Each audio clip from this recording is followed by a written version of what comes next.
Why is it human nature to just give up when faced with rejection time and time again? I don't know the answer to that, but I do know this. The people who have this ability to just keep on going despite being rejected time and time again often go on to do incredible things.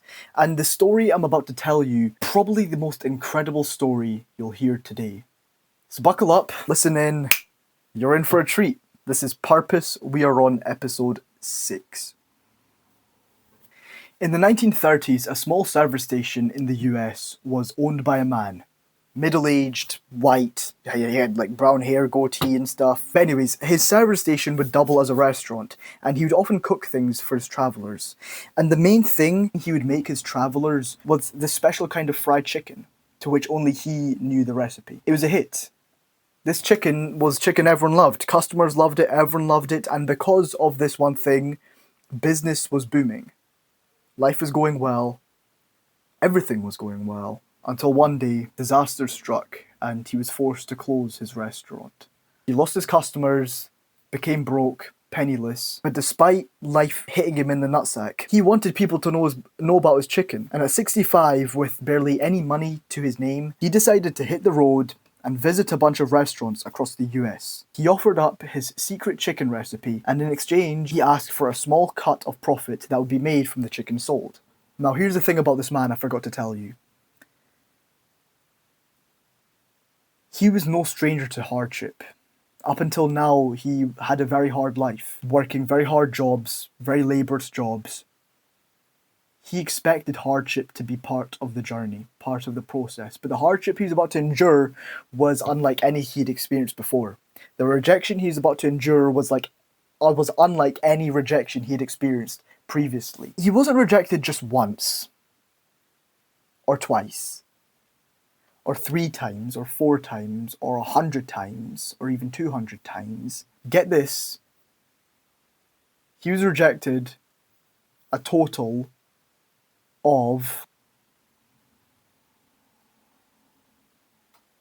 Are you ready? Are you ready? Okay. He's rejected a total of 1,009 times. That's 1,009 different restaurants to which he drove to, pitched his chicken, they told him no, and he went to the next one. 1,009 of them.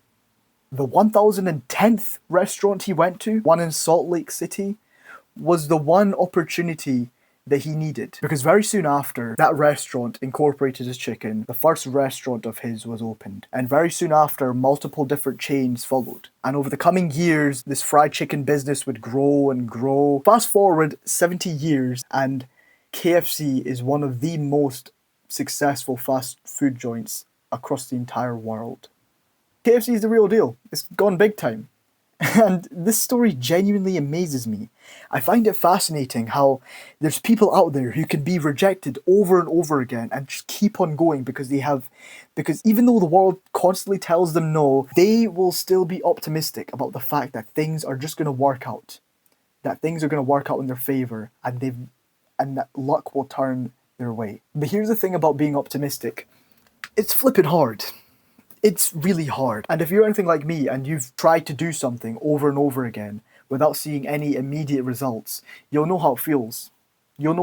Maybe you run a business and you haven't seen results like that from the very beginning. Or maybe you're like me and you run a YouTube channel and you haven't really seen results like that. And it's really disheartening when you don't see those results. When you don't see results like that, when you get rejected time and time again, it's really disheartening. It makes you want to give up. And then you hear that story where Colonel Sanders, the guy who made KFC, he was rejected 1,009 times, and yet he's still undeterred. He was still focused on his mission. He was not going to give up, which I just find insane. He was well and truly optimistic about the fact that things were just going to turn around in his favor. But that's the thing, like I mentioned before, being optimistic is really hard. It's really, really hard, but it's worth it. It's definitely worth it. Every study out there done on this topic leans towards the conclusion that people who are optimistic tend to have a better life, tend to do better in life, tend to be happier, and are less prone to depression.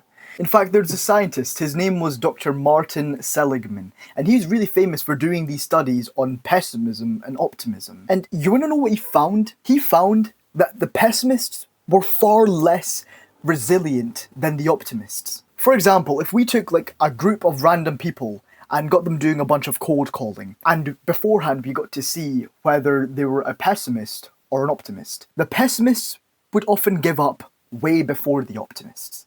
Because cold calling by nature is just so damn rejection heavy, and they were faced with so many rejections, the pessimists thought that, oh, because I've been rejected so many times, it must always be like that. So I'm going to quit cold calling. So they did. The optimists, on the other hand, were just like, oh, it's just a string of bad luck. Things will start to turn around in the end. This is just temporary. It's just a series of setbacks. And what ultimately ended up happening was the optimists kept on going. And on average, the optimists would outperform the pessimists, even when the pessimists were more skilled and better on paper. Think about that. The optimists who were less skilled on paper would outperform the pessimists who were more skilled on paper, simply because the optimists had more resilience. And if you're watching until now, then I guess you've really resonated with the message that I've been going on about in this whole episode. I think this mentality of just being resilient is something we should all strive for. But here's the thing. It's really hard to be resilient when we don't feel like it. But Seligman also said something else. Seligman said that optimism is something that you can learn, something that can be developed, a habit of thinking that can be intertwined into us. It can be taught. And I came across this tool for reframing negative events that happen in your life into something that's positive and gets you thinking about negative events the way a general optimist would be thinking about them. This tool, this name and method is gonna sound really cringy, or at least it did for me. It's called the ABCD model. I'm gonna put a picture of it up on screen here. You see the model? Take a screenshot of it if you want to use it the next time a bad thing happens to you. It really helped me. Also, for those listening on Spotify, just look up the ABCD model. I don't want to explain it here in case I get anything wrong and I'm not as concise. So just after this pod has ended, go look up the ABCD model and look into it. That's for the Spotify listeners. But anyway, now that you know about this, just go and apply it next time something bad happens. I've tried it. For me, at least, it works. And if you're anything like me, it'll probably work for you too. And plus, there's no harm in trying. So definitely give that a try, because it's way more worthy to be optimistic than pessimistic in any given situation, because we're more likely to persist with any hardship that comes our way. And that ability to persist and not give up is one that's embedded in all of us. You have it, I have it, your mum has it, your sister has it, your dog has it, as if you have a dog. Everyone has it. And it's a very human thing that we can develop. But we can only develop it once we recognize that being optimistic, being resilient, is just a habit of thinking. If our habit of thinking is to think that things will often not go the way that we want it to often be pessimistic, then guess what? Our habit of thinking is going to be that of a pessimist. But if our habit of thinking is one of resilience, and just to keep on going despite things not going your way, and viewing bad things that happen as just a setback, then things will actually start to look up. I mean, I think back to when I started working out. I didn't see results straight away. I'd take my shirt off in front of the mirror, I'd look in front of the physique, I look at my physique every single day, and I didn't see results straight off the bat. Even though newbie gains were still a very real thing for me, I still expected to see results straight away, but I didn't.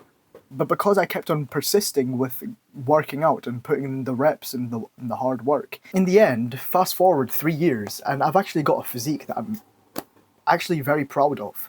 So yeah, the takeaway from this episode, be resilient when the going gets tough. Because if there's any skill that you could have that will give you the most returns on your quality of life, it's the skill of being resilient and viewing things as a setback rather than a permanent negative thing. That doesn't even make sense, but you get the idea. Anyway, I've been rambling on. So if you've made it to this part of the video, thank you so much. Your attention span, by the way, is way better than everyone else's. Let me say that. if you made it to this part of the video. So pat yourself on the back for that. On to episode 7 next time. See you there.